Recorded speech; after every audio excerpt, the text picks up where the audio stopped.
What happens when the moon goddess herself marks you for greatness, but everyone around you sees only weakness? For Elara Moonwhisper, life had always been a carefully controlled descent into invisibility.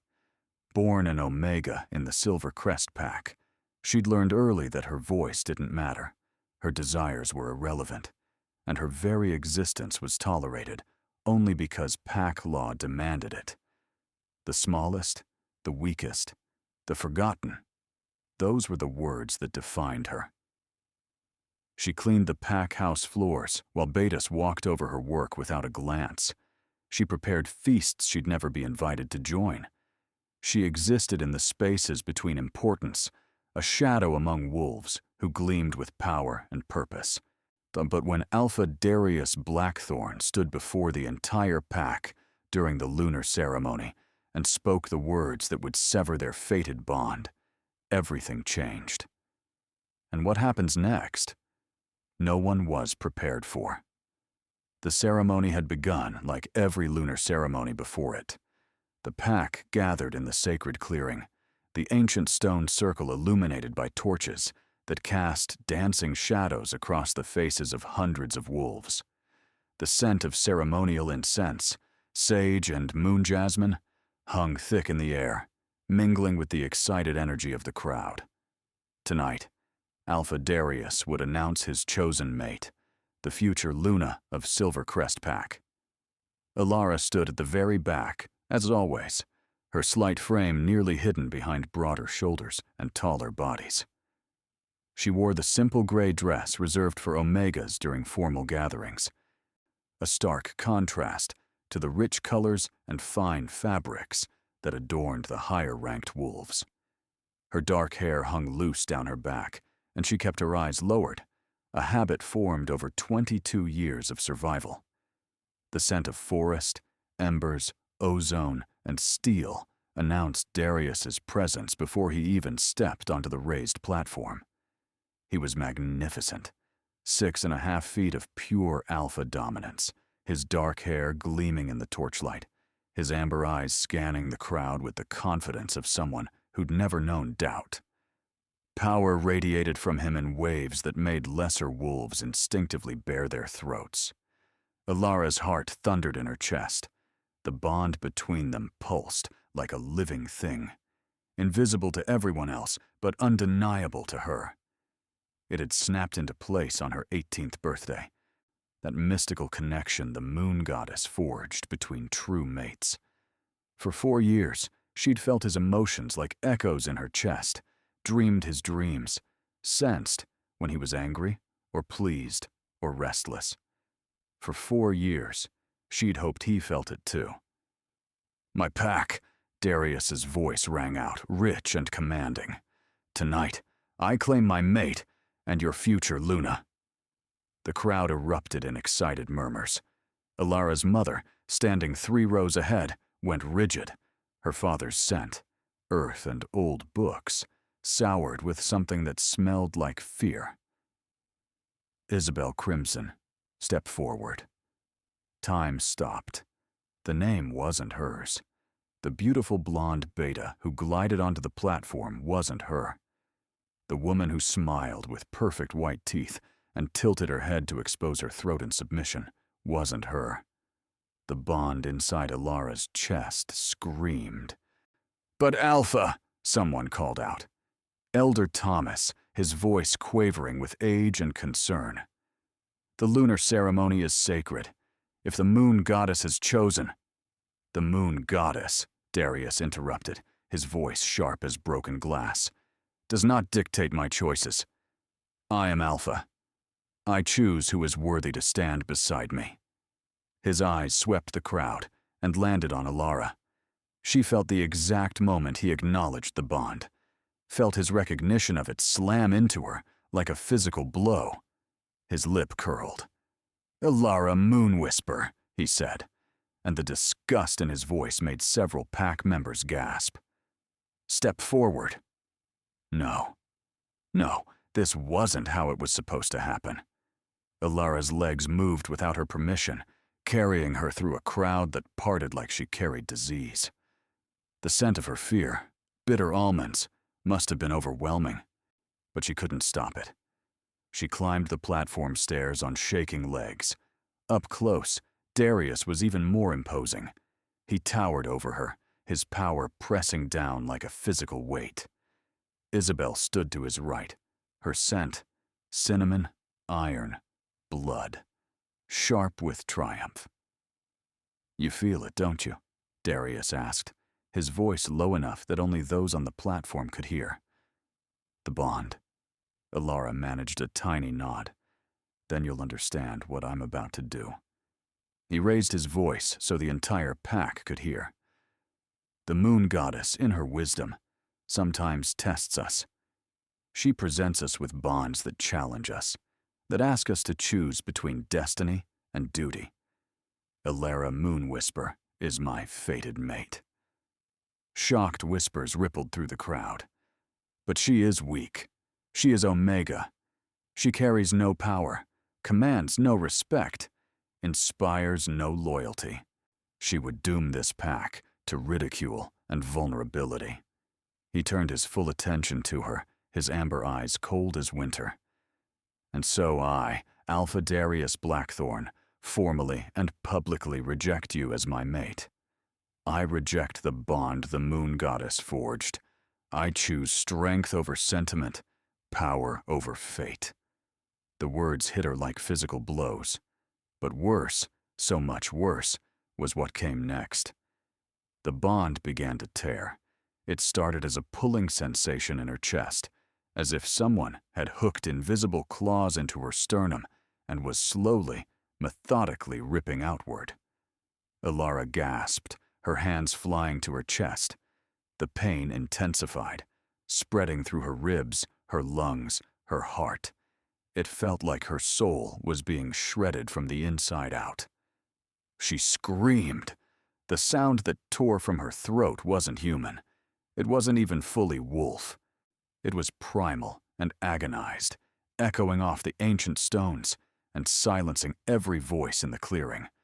Her knees buckled, and she collapsed onto the platform, convulsing as the bond severed strand by strand.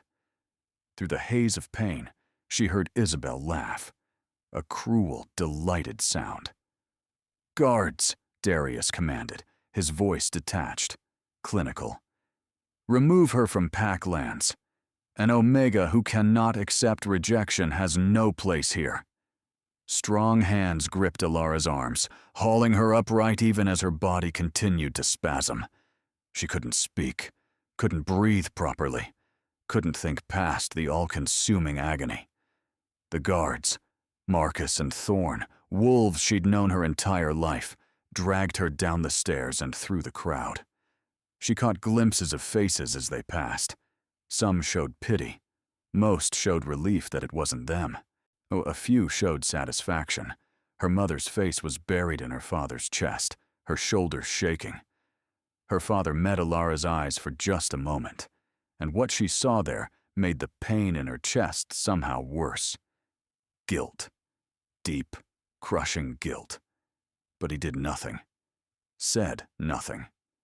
He stood there and watched as the guards dragged his daughter toward exile. The pack house grew distant. They passed the borders marked by ancient stones, past the last outposts of Silvercrest territory.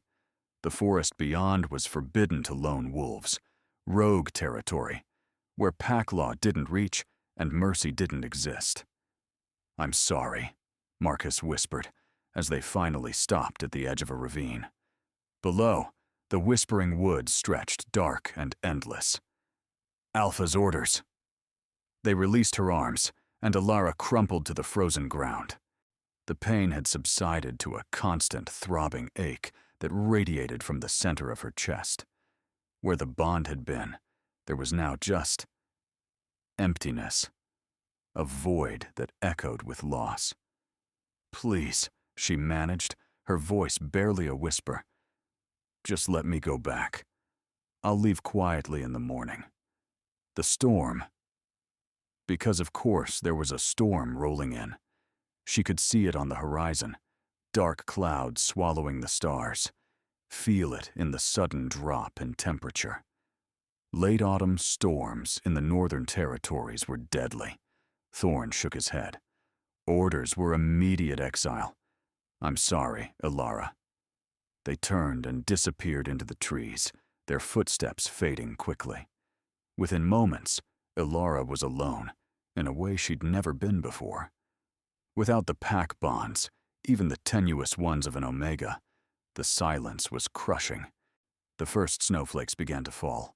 Ilara forced herself to stand. She had no supplies, no warm clothes, no shelter. The gray ceremony dress was already soaked through from the snow, and her thin slippers provided no protection against the frozen ground. Her wolf, the small, quiet presence that had always been more absence than entity, was silent. Dormant, possibly dying along with the severed bond. She stumbled forward into the whispering woods, driven by nothing more than the biological imperative to survive.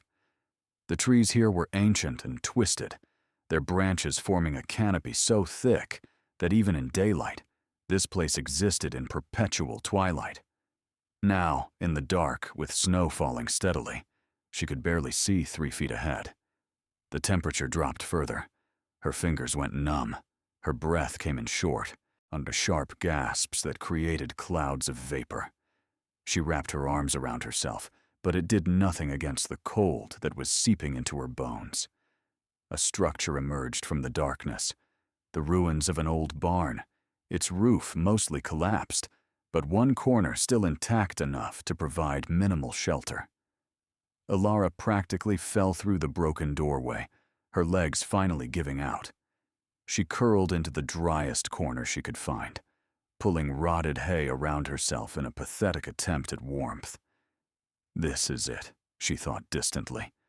This is how I die. Not in battle. Not defending her pack. Not even quickly. She would freeze to death alone in the ruins, and no one would come looking for her. No one would mourn her. By morning, she'd be just another cautionary tale Omegas told their children. This is what happens when you forget your place. The pain in her chest had dulled to a constant ache, but new pains were emerging. Her fingers and toes burned with the beginning of frostbite. Her lips had cracked and started bleeding. Her body shook violently with shivers she couldn't control. She thought of her mother, who'd held her as a child and sung her songs about the moon goddess's love. She thought of her father, who'd taught her to read in secret because Omegas weren't supposed to educate themselves. She thought of the life she'd never have, a mate who loved her, children who would grow up strong and safe, a purpose beyond mere survival. The wind howled through the broken walls, and Ilara closed her eyes. She didn't remember losing consciousness. One moment she was shivering in the dark, and the next, warmth. It started as a distant sensation, like sunlight through clouds. Then it grew stronger, pressing against her from all sides. She tried to open her eyes but couldn't quite manage it. Her body felt disconnected, floating somewhere between death and something else entirely. Voices reached her, not words, but sounds. Low rumbles that vibrated through her chest, huffing breaths, the rustle of movement. With enormous effort, Ilara cracked her eyes open. Wolves.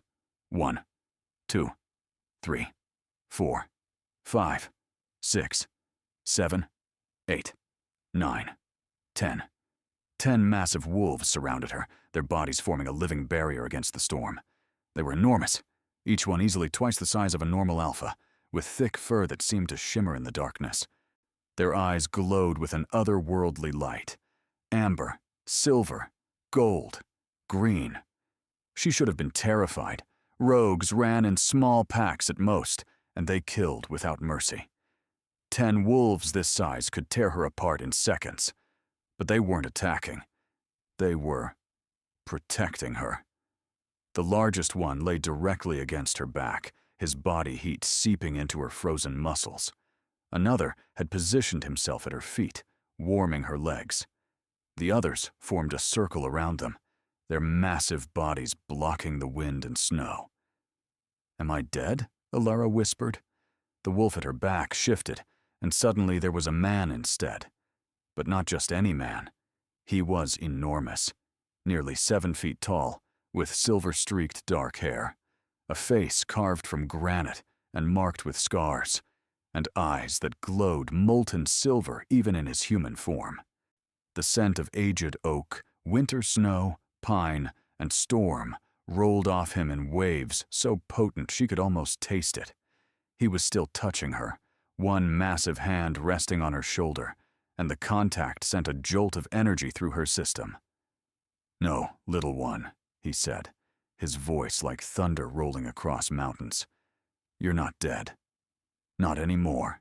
He studied her with an intensity that should have been frightening, but somehow wasn't. "We've been waiting for you." Alara's mind struggled to process his words through the lingering hypothermia and shock. "Waiting for—" "I don't understand." "You will." He glanced at the other wolves, and something passed between them, some silent communication that made several of them shift into human form as well. A woman with flame-red hair and golden eyes knelt beside Alara, pressing a water skin to her cracked lips. "Drink slowly," she instructed, her voice firm but kind. A man with midnight black skin and green eyes began examining her hands and feet, his touch gentle as he checked for frostbite damage. "She'll survive," he announced, but it was close. Another hour, and we'd have been too late. Too late for what? Alara managed between small sips of water. The liquid burned going down her frozen throat, but it was the best thing she'd ever tasted. The silver-eyed man who'd been at her back helped her into a sitting position, supporting her weight effortlessly. Up close, she could see the intricate scars that covered his arms and chest. Not random wounds, but deliberate patterns. Ritual markings. "Too late to fulfill the prophecy," he said simply. "My name is Kael Stormborn. And we are the Twilight Guard. We've been searching for you for 5 years. The prophecy." Alara's voice cracked. "I'm just an Omega. There's nothing special about me. I'm weak, powerless." "You," interrupted the red-haired woman, "are the furthest thing from powerless. I'm Sarah Fireheart, second of the Guard.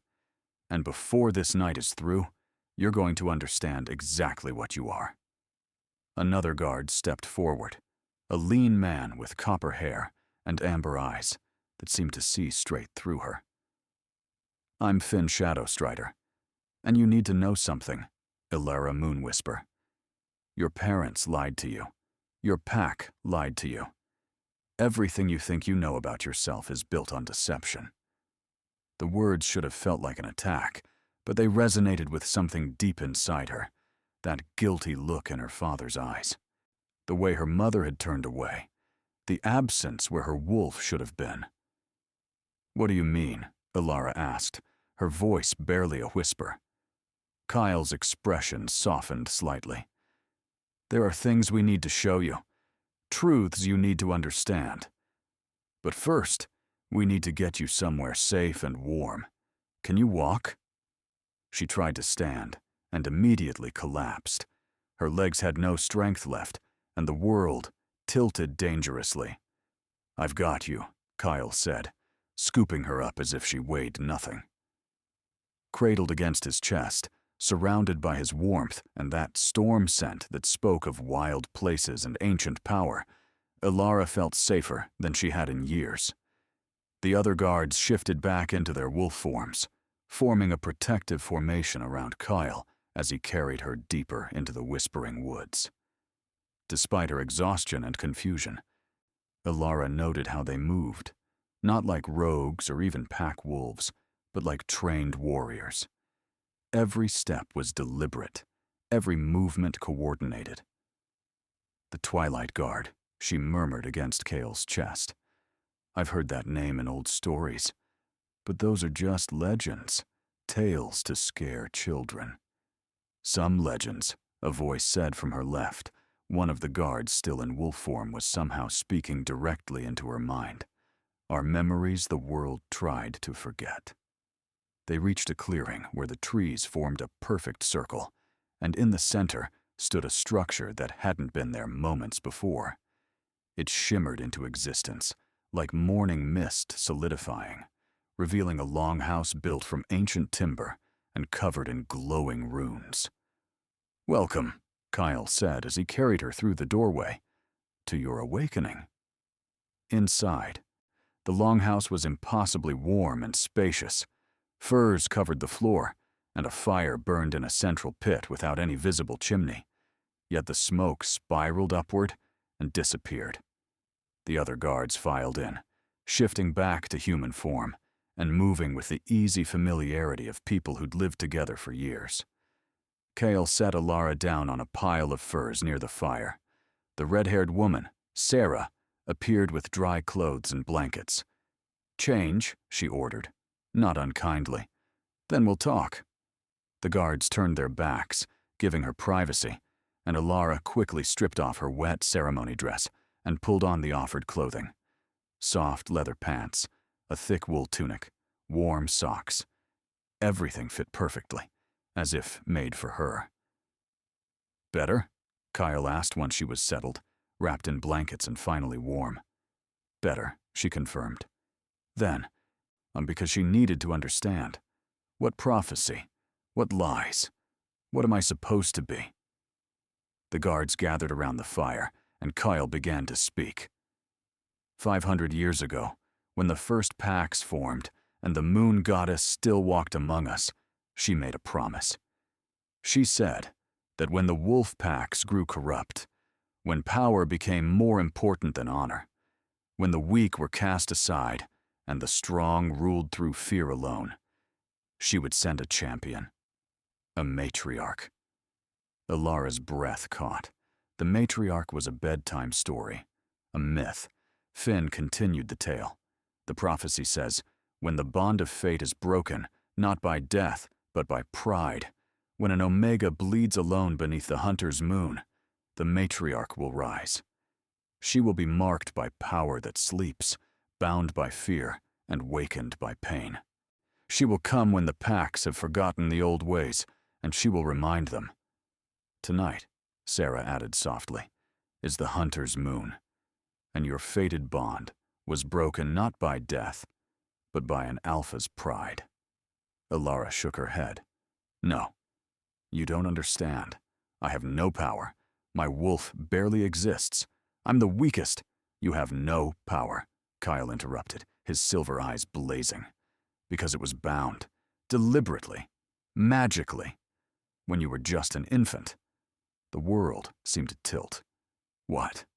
A woman stepped forward from the shadows. Alara hadn't even noticed her before. She was ancient, her face lined with centuries of life, her eyes clouded with cataracts. But the power that radiated from her made every hair on Alara's body stand on end. The scent of ancient magic, moss, moonlight, and starfire preceded her. I am Mira Truthseer, the old woman said, her voice surprisingly strong. And I was there the night you were born. I witnessed what your parents did, and I have carried that knowledge for 22 years, waiting for this moment. She settled beside the fire, her clouded eyes somehow fixing directly on Alara. You were born during a lunar eclipse, under a blood moon, at the exact moment of the autumn equinox. 3 sacred signs aligned. When you took your first breath, every wolf within 10 miles felt it. A pulse of power so immense, it shook the foundations of the pack house. Your eyes glowed like molten gold. Your baby cry made alpha wolves drop to their knees. Alara couldn't breathe, couldn't process what she was hearing. Your parents were terrified, Mira continued. They knew what you were, what you would become, and they knew that power like yours would make you a target. Every ambitious alpha would try to claim you, control you, use you. So they made a choice. They bound my power, Alara whispered. With dark magic purchased at great cost, Mira confirmed. They wrapped your wolf in chains of silver light and locked her so deep inside you that you barely knew she existed. They traded your destiny for your safety. Tears streamed down Alara's face. They crippled me to protect me. Yes, Kale said gently, and it worked for a time. You lived as an Omega. You survived. But the prophecy could not be denied forever. Finn leaned forward. The binding was tied to your fated mate bond.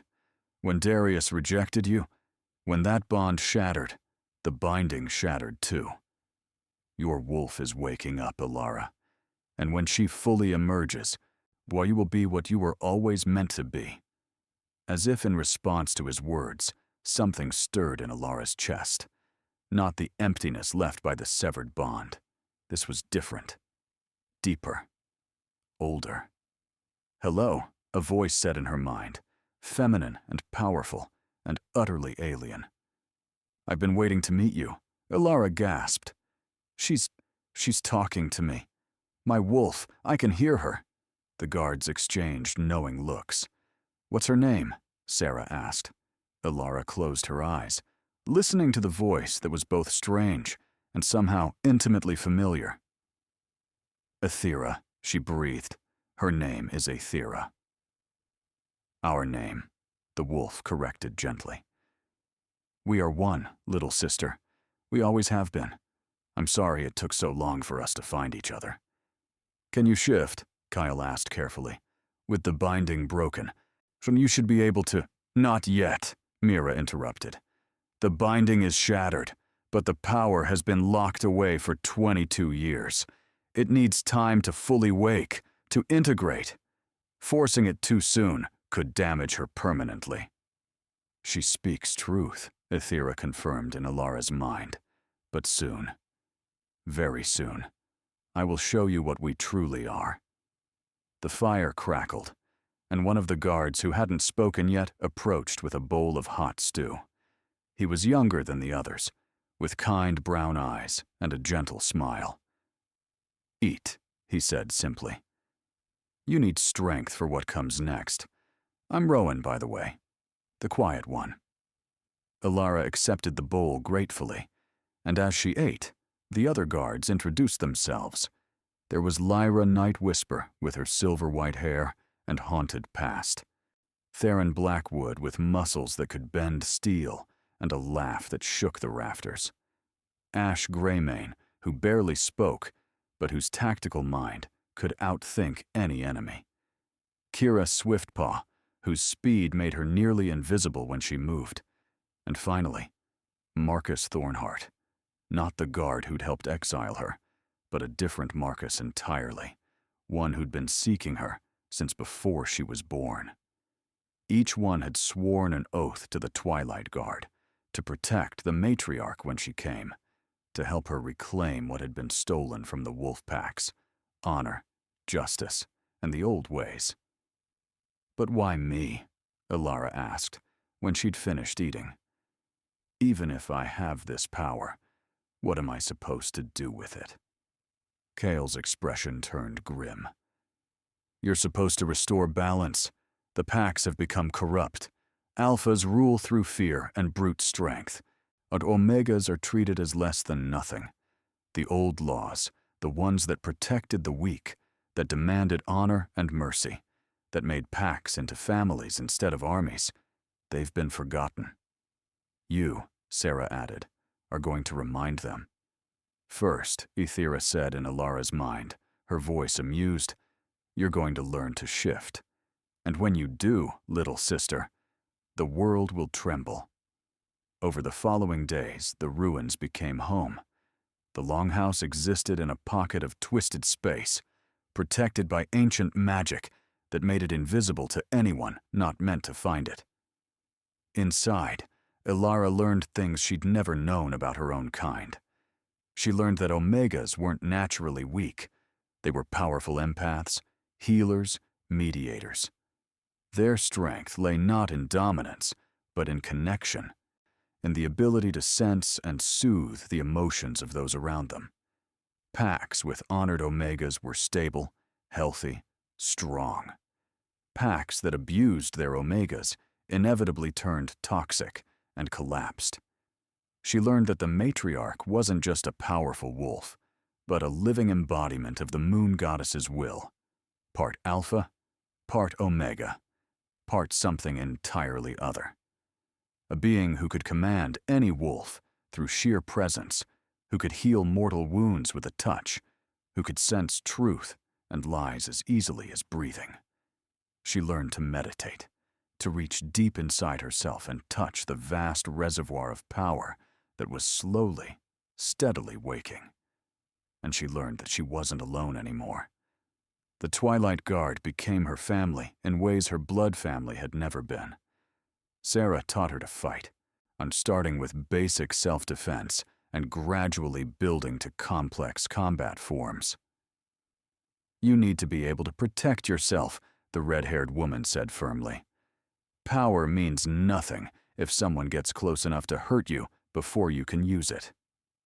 Finn taught her tracking and wilderness survival. "You'll need to navigate territories you've never seen, forests that would kill a normal wolf. You need to know how to read the land." Rowan taught her about healing, how to use her emerging empathic abilities to sense injuries and illness, how to channel energy to speed recovery. "You can't save everyone," he said sadly, his kind eyes distant with old pain. "But you can make sure fewer people need saving." Kyle taught her strategy, politics, and pack law. When you face the alphas, and you will face them, you need to understand how they think, what they want, where they're vulnerable. Power alone won't be enough. You need wisdom. Each evening, they gathered around the fire and shared stories. The guards told her about their lives before the Twilight Guard, about the packs they'd left behind, about the journey that had brought them to the prophecy.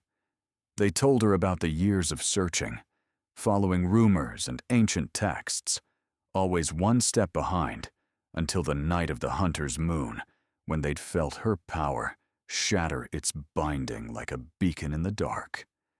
And slowly, carefully, Ilara began to tell them about her life, about the loneliness of being Omega, about watching other wolves find their mates while she cleaned up after ceremonies, about the small kindnesses she'd witnessed and the casual cruelties that had defined her existence. "You survived," Lyra said one night, her silver-white hair gleaming in the firelight. "That takes more strength than most wolves will ever know. Don't let anyone tell you that you were weak. You endured what would have broken others." On the 7th night, as Ilara sat in meditation by the fire, Ithera spoke clearly for the first time since that initial contact. "It's time," she said simply. "I'm ready." "Are you?" "Time for what?" Ilara asked aloud, her eyes still closed. "To show the world what we are." Ilara's eyes snapped open. The guards, who'd been engaged in quiet conversation around the longhouse, all turned to look at her. They could sense it, the shift in the air, the sudden spike of power. "She's ready," Kyle said, standing.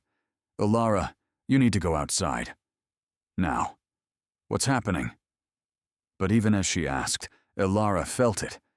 The power that had been slowly building inside her, that vast ocean of energy she'd been learning to touch in meditation, was rising. Not gradually, not controllably. Like a dam breaking, it surged upward through her body. Ilara stumbled to her feet and ran for the door, the guards following close behind. She made it just past the threshold before the transformation hit. This wasn't like the shifts she'd watched other wolves perform. Quick, almost casual changes from one form to another. This was something entirely different. Energy erupted from her chest like a supernova, a wave of power that washed over every living thing within a mile. The guards dropped to their knees involuntarily, their heads bowing in instinctive submission. The ancient trees bent as if in a hurricane. The very air seemed to crystallize, sharp and electric, and Ilara's body began to change. But there was no pain. No bone-snapping agony like she'd heard other wolves describe. Instead, it felt like flowing, like her body was water taking a new shape, like her bones were clay being lovingly molded by invisible hands. She felt herself growing, her perspective shifted upward, the ground dropping away as she rose higher, higher, taller than any wolf should be. Fur erupted across her skin in a cascade of silver white, touched with gold at the tips.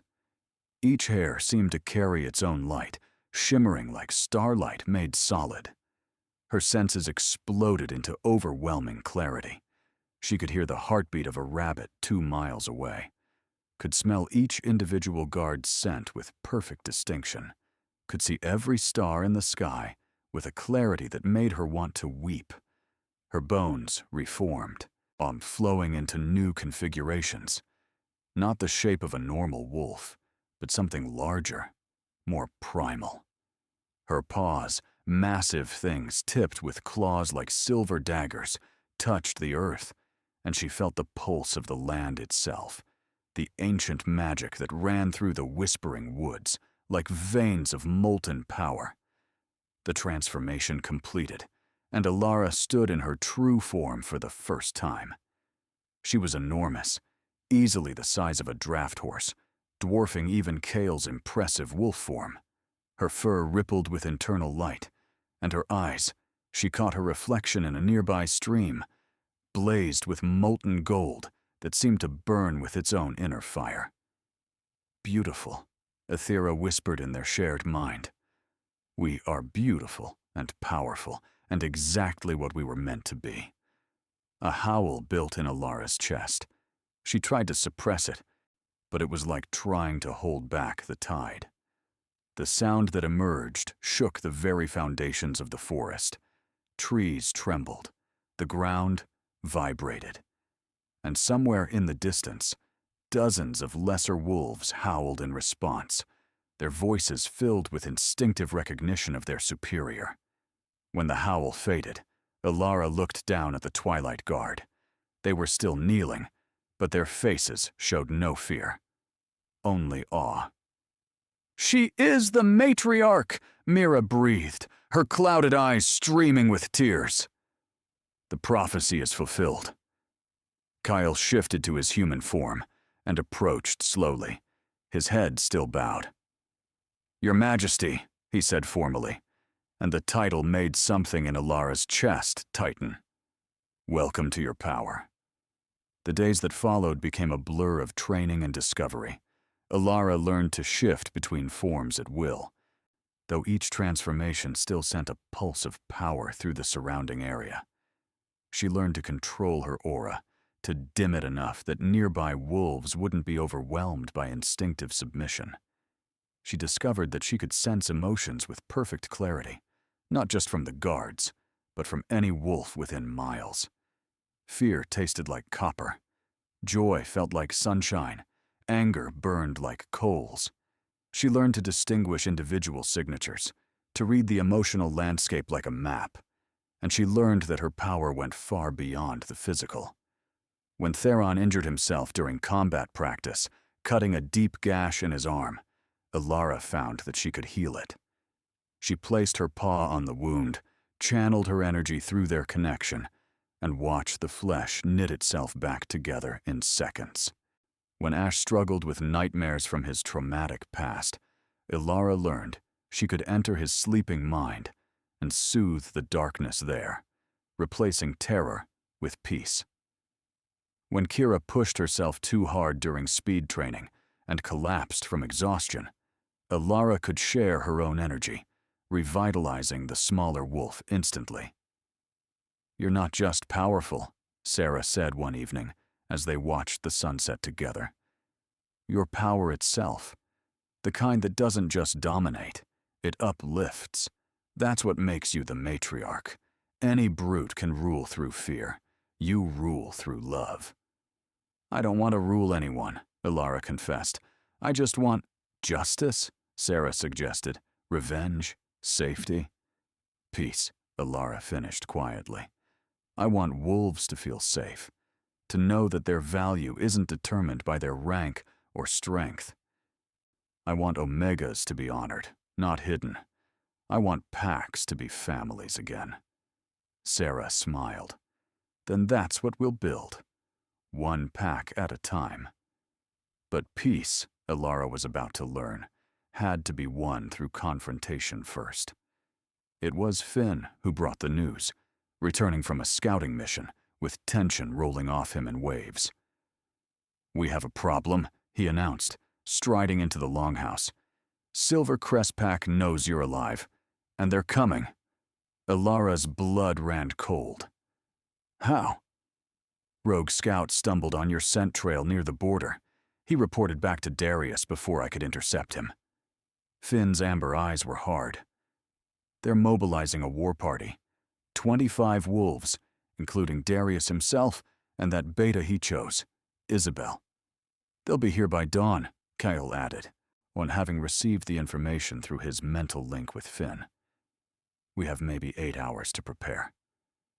Elara felt the fear rise, that old, familiar terror of confrontation, of being hurt, of being powerless.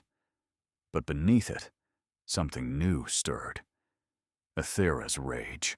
"They cast us out to die," her wolf snarled. "They humiliated us, rejected us, broke our bond, and left us to freeze. And now they dare to come here, to threaten our family. Because that's what the Twilight Guard had become. Family. The first real family Elara had ever had. "What do we do?" she asked, looking around at the assembled guards. "We could run," Marcus suggested half-heartedly. "Disappear deeper into the wilderness." "No," Elara said firmly, surprising herself with the conviction in her voice. "I'm done running. Done hiding. If Darius wants to find me, I'd let him come. It's time he learned exactly what he rejected." Kyle's grin was fierce and proud. "That's my matriarch."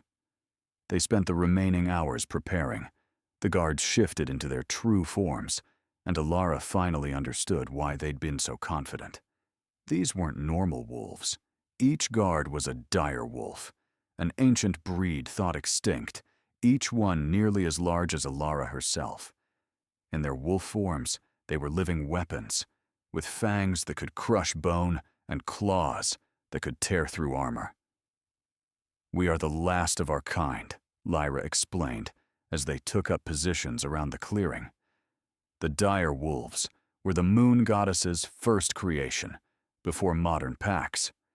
We were her guardians, her warriors. When the prophecy was spoken, those of us who remained swore to serve the matriarch when she came. "You're not just guards," Elara realized. "You're an army." "We're your army," Kyle corrected, "and we will die before we let anyone harm you again." Dawn broke cold and clear. Elara stood in the center of the clearing in her human form. The guards ranged around her in a loose semicircle. She wore leather armor now, fitted and flexible, marked with the same glowing runes that covered the longhouse. The scent of forest, embers, ozone, and steel reached her first. Darius was close. They emerged from the trees like an invasion force. 25 wolves, all in their shifted forms, all powerful specimens of their ranks. Alphas and betas, the elite of Silver Crest Pack. They should have been intimidating. Instead, they looked like children playing at war. Because behind Elara stood 10 dire wolves, each one so massive that the largest alpha looked like a pup in comparison. Their eyes glowed with ancient power, and the aura of menace they projected made several of the Silver Crest wolves whimper involuntarily. But it was Darius who commanded attention. He shifted to his human form, his amber eyes widening as he took in the scene. The shock on his face would have been comical if Elara had any humor left for this situation. "Elara?" His voice cracked slightly. "You're alive. Disappointed?" She kept her tone neutral, cold. "I don't understand. You should have died in the storm. How did you—" His gaze swept over the dire wolves, lingering on Kyle. "What is this?" "This," Kyle growled, his mental voice projecting so every wolf in the clearing could hear it, "is the consequence of your arrogance, Alpha." Isabel shifted to human form beside Darius, her beautiful face twisted with confusion and growing fear. The scent of cinnamon, iron, and blood that wafted from her made Alara's wolf bristle. "These are just rogues," she said, but her voice lacked conviction. "Freaks. Darius, order them to disperse." "They won't obey him," Alara said quietly. "They don't obey anyone but me." "You?" Isabel laughed, the sound shrill. "You're an Omega. You couldn't command a rabbit, let alone—" "Show her," Aethera whispered. "Show them all." Alara let the shift take her. It was faster this time, more controlled, but no less overwhelming. Power erupted from her core, and her body flowed into its true form in seconds. Within heartbeats, so she stood in her full glory. A massive silver-gold wolf who blazed with inner light, whose eyes burned like suns, whose very presence made every wolf in the clearing drop to their knees involuntarily. All except Isabel, who'd never learned proper submission. She stood frozen, her face drained of all color. "Impossible," Darius breathed. "The matriarch is a myth, a story." "I am as real as your rejection," Alara projected into every mind in the clearing. "As real as the pain you caused. As real as the death sentence you pronounced. I am the matriarch, and you, Alpha Darius Blackthorn, made a grave mistake." "I didn't know," Darius said, and to his credit, he sounded genuinely shaken. "If I had known. You rejected me because I was Omega, because I was weak, because I didn't meet your standards of what a mate should be." Alara's mental voice was thunder. "The moon goddess chose us for each other, and you spat on her gift." "I can fix this," Darius said desperately. "I can reverse the rejection. We can complete the bond." "The bond is dead," Aethera snarled through Alara. "You killed it. And I would never again tie myself to someone so consumed by pride and ambition." That's when Isabel made her fatal error. Perhaps she was panicking. Perhaps she thought she could still win Darius's favor. Perhaps she was simply a fool. But she shifted back to wolf form and launched herself at Alara with a vicious snarl. She barely made it 3 feet before Alara's paw lashed out. Not to kill. The matriarch didn't kill unless absolutely necessary, but to subdue. Her claws caught Isabel mid-leap and slammed her into the ground with enough force to crack the frozen earth. Isabel shifted back to human from the shock, lying in the crater Alara had created, stunned and bleeding from a dozen shallow cuts. Not fatal, not even serious, but utterly humiliating. "Stay down," Alara said aloud, her wolf voice a deep rumble that shook bones. "I will not kill you, but I will not tolerate challenges either." The Twilight Guard shifted to human form, moving as one. They didn't need to attack. Their mere presence was threat enough. 25 Silver Crest wolves faced 10 dire wolves and the matriarch herself. It wasn't even a contest. "Mercy," Darius said, and the word clearly cost him. He knelt properly now, his head bowed, his throat exposed. "Matriarch, I beg for mercy. For my pack." "Why should I grant it?" Alara asked. "You showed me none." "Because that's what makes you different from me," Darius said quietly. "You're everything I'm not, everything I should have been. And my pack, they didn't choose this. They followed their alpha, as pack law demands. They don't deserve to die for my mistakes."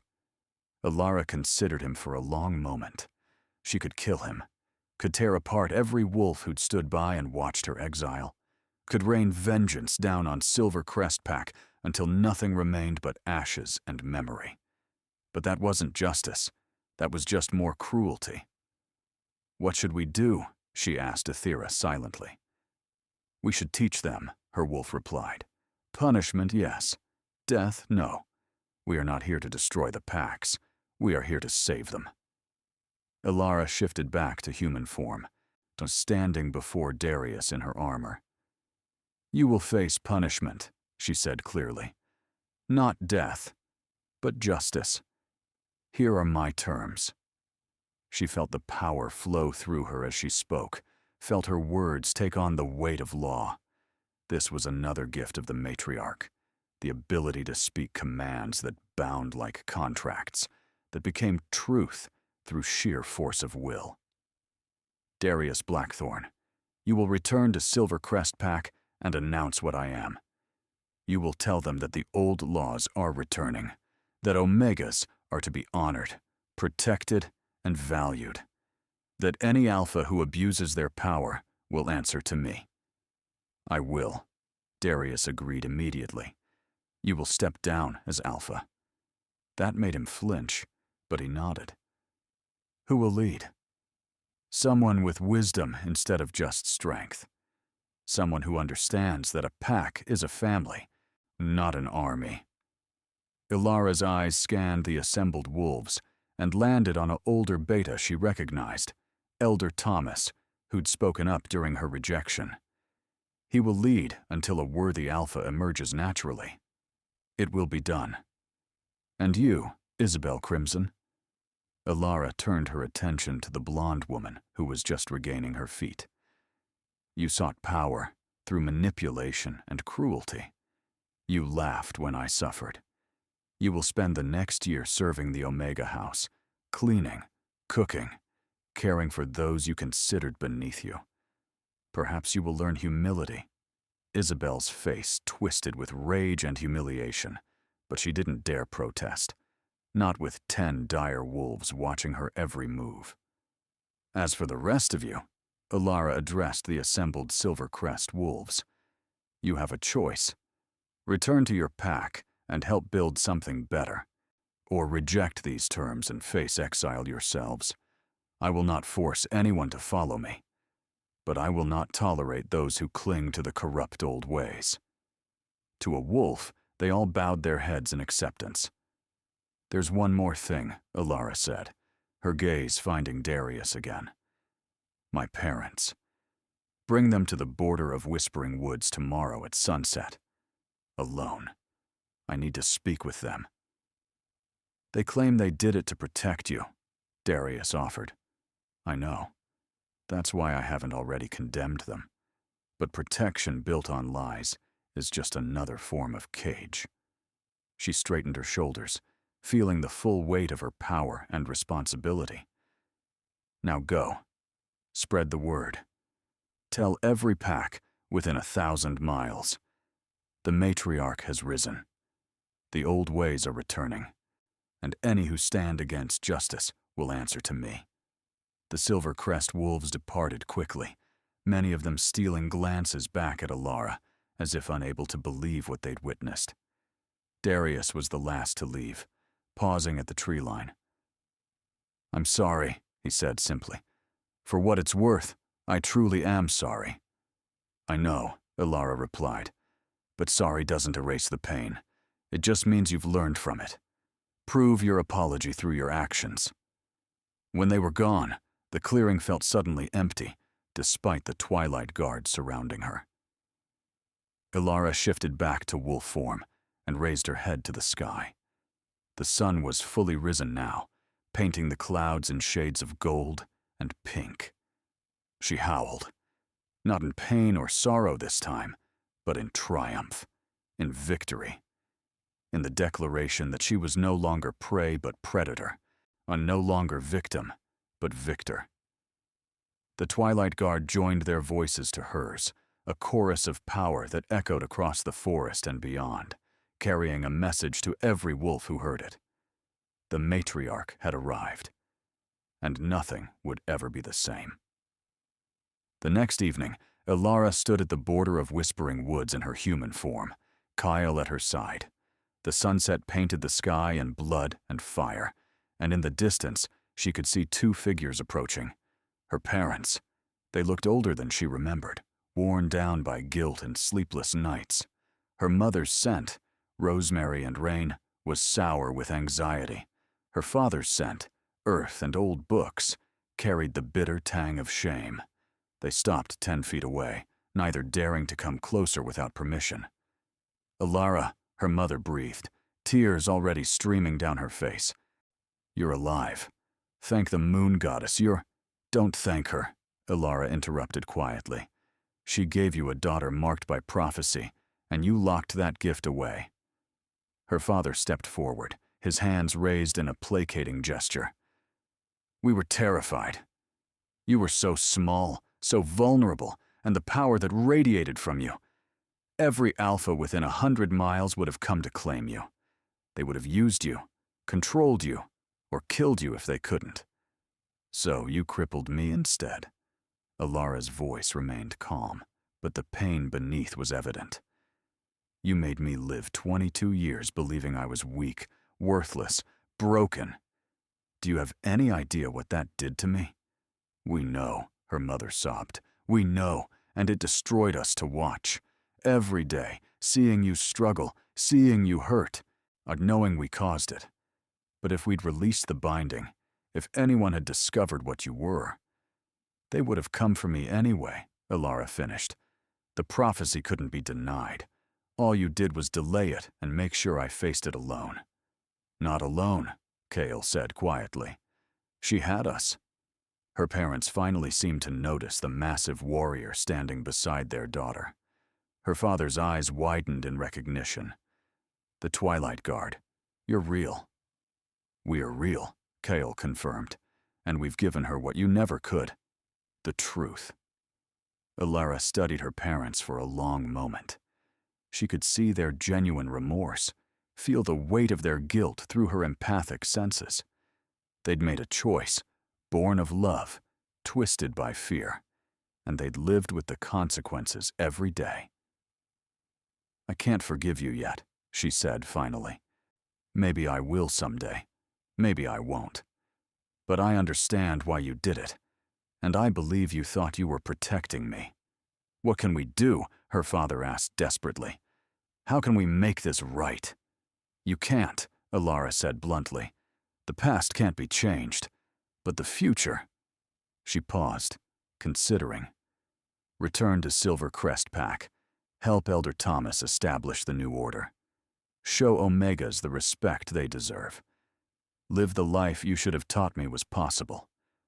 Maybe through that you can find redemption." "And you?" her mother asked. "What will you do?"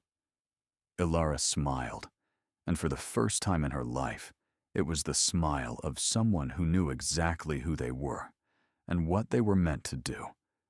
"I'm going to change the world. One pack at a time." She turned to leave, Kale falling into step beside her. "Alara," her father called out. She paused, but didn't turn around. "We do love you. We all would have." "I know," she said softly. "But love isn't enough. Not without trust. Not without truth." She glanced back over her shoulder.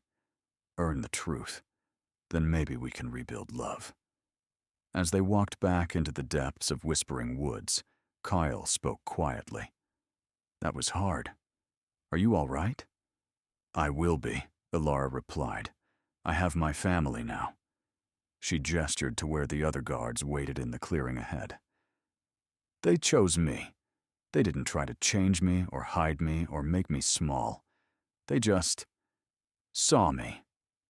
"We did," Kyle agreed, "and what we saw was magnificent."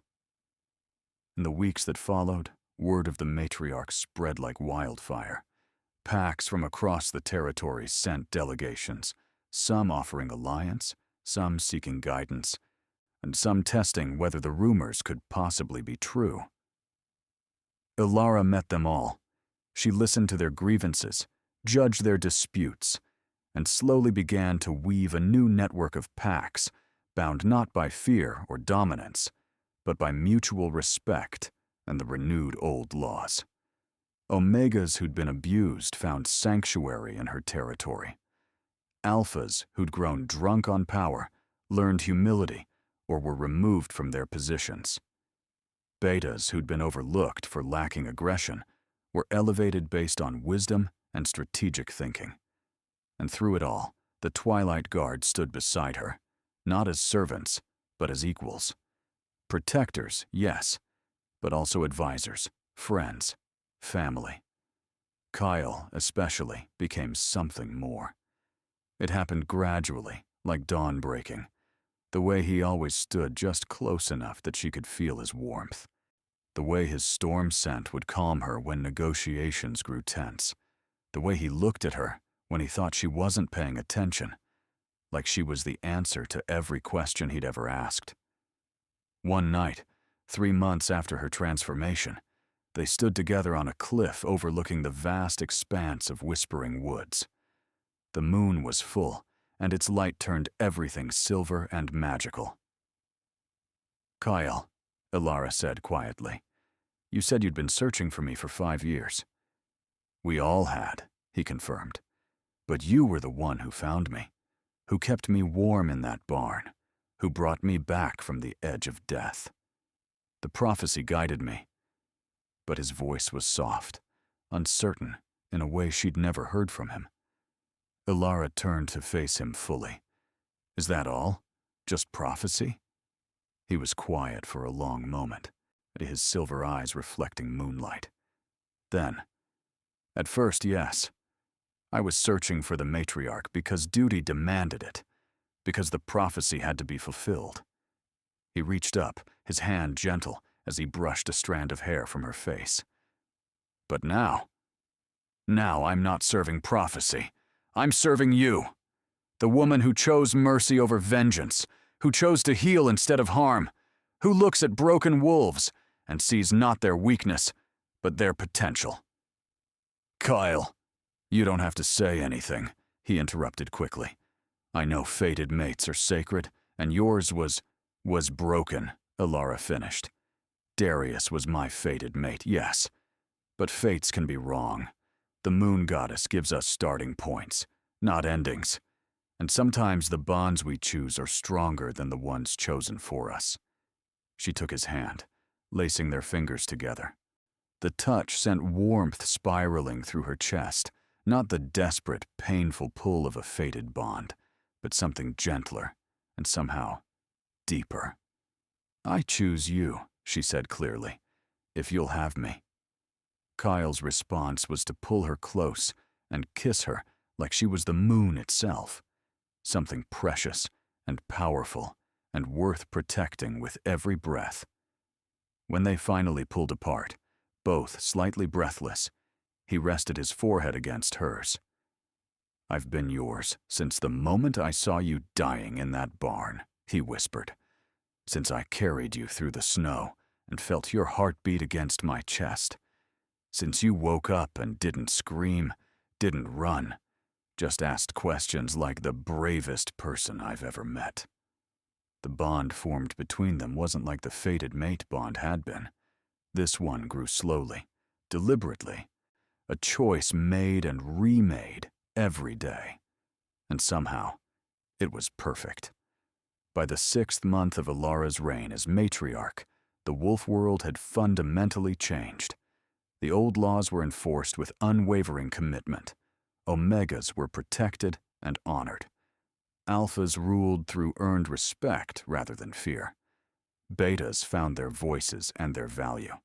And any pack that refused to adapt found themselves facing the Twilight Guard. And more than that, facing the judgment of their own members who'd seen a better way and refused to go back. Elara stood in the Great Council Hall, a structure the guards had built in the heart of Whispering Woods, and looked out at the assembled representatives from 40 different packs. This was unprecedented. Packs didn't gather like this. They competed, they warred, and they maintained strict territories and stricter boundaries. But here they were, Alpha and Omega alike, sitting in a circle as equals. "The old ways," Elara said, her voice carrying to every corner of the hall, "weren't perfect. But they were built on a fundamental truth. We are stronger together than divided. A pack is not just alphas. It's betas who maintain structure. It's omegas who maintain bonds. It's every wolf finding their role and being valued for it. She looked around the circle, meeting eyes, acknowledging each leader. We've made incredible progress, but there's more to do. Rogue wolves still roam unclaimed territories. Human cities encroach on our lands. And there are still packs who resist change, who cling to corruption. "What would you have us do, Matriarch?" asked an elderly alpha from the Northern Territories. "I would have you remember that my power is not meant to rule you, but to guide you. Each pack should remain autonomous, governing itself according to its needs. But all packs should uphold the fundamental laws, protect the weak, honor all ranks, choose leaders based on wisdom, not just strength, and never forget that we are wolves. We are meant to run in packs, not alone." A young Omega from the Eastern Territories stood nervously. "Matriarch, some of us, we want to learn to fight, to protect ourselves. But our alphas say Omegas shouldn't." "Omegas should learn whatever skills they wish to learn," Alara interrupted firmly. "Your rank defines your nature, not your capabilities. If you want to fight, I'll have my guards train you. If you want to heal, I'll teach you myself. If you want to lead, well, you'll be given the opportunity to prove yourself worthy."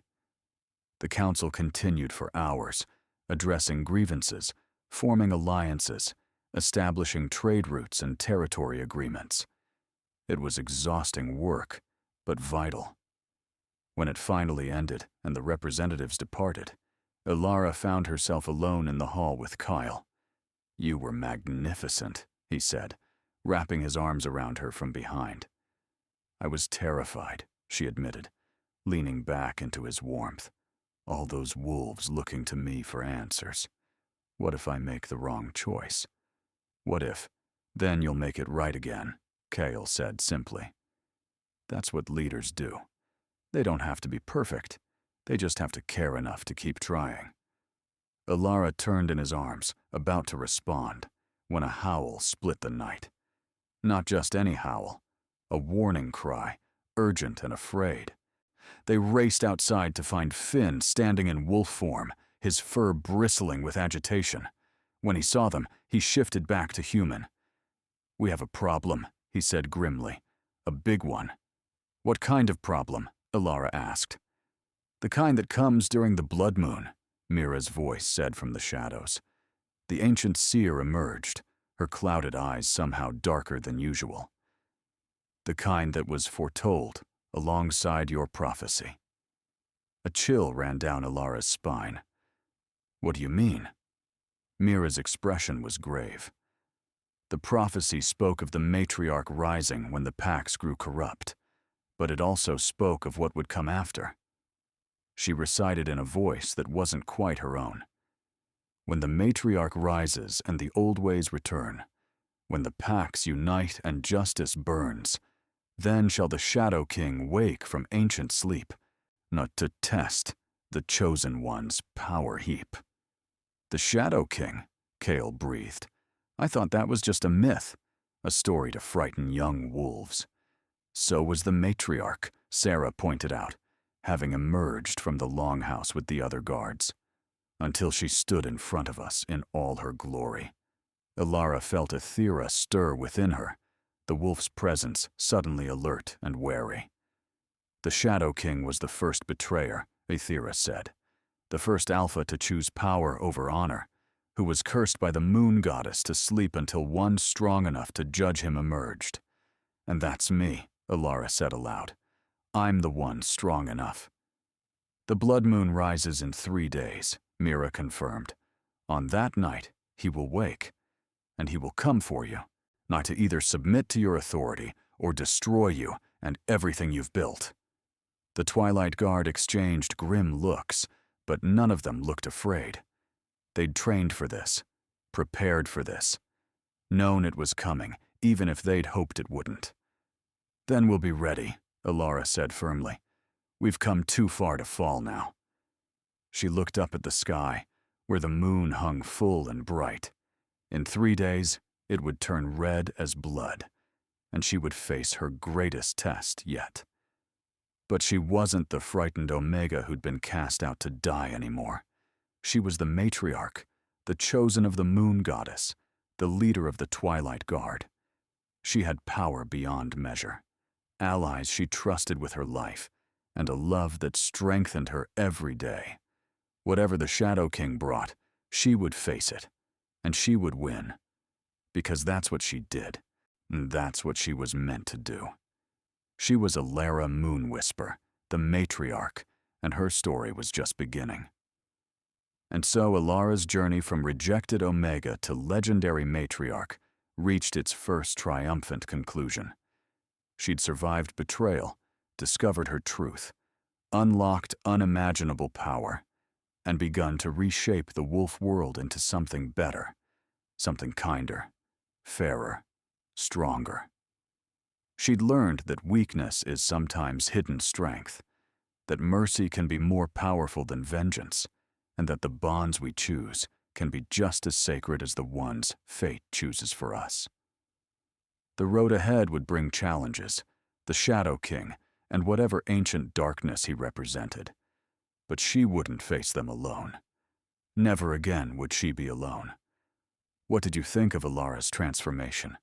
Which moment resonated most with you?